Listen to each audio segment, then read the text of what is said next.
Dracul Mihawk a-t-il réellement le niveau d'un Yonko? Eh bien la réponse est non, et je vais vous expliquer pourquoi. Pour commencer, on a sa prime. Eh bien ce n'est absolument pas un gage de puissance, et ce pour deux raisons. Premièrement, il a eu cette prime à cause de la dangerosité de la Cross Guild qui chasse les marines, et deuxièmement, on a Crocodile qui possède une prime de quasiment 2 milliards, soit le double de la prime de Zoro, et pourtant Crocodile n'est pas deux fois plus fort que Zoro. Donc ça ne veut rien dire. Ensuite, à Marineford, Mihawk dit vouloir mesurer l'écart de puissance qui le sépare de Barbe Blanche.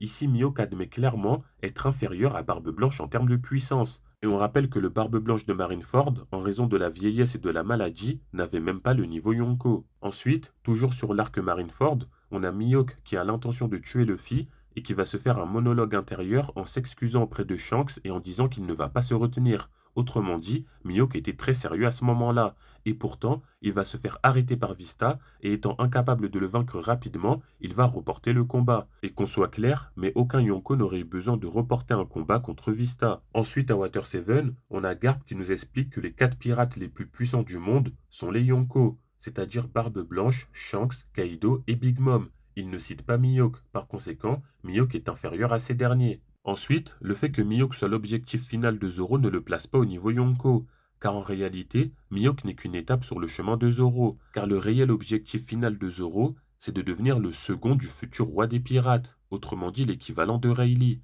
Rayleigh qui lui a le niveau Yonko. Et je pourrais même aller plus loin en disant que Zoro doit devenir l'équivalent du second de Joy Boy, car Luffy sera amené à surpasser ce dernier. Et pour finir, jusqu'à présent, Mihawk n'a jamais été présenté dans le manga comme étant du niveau d'un Yonko, et ce que ce soit vis-à-vis de nous autres lecteurs ou même vis-à-vis des autres personnages.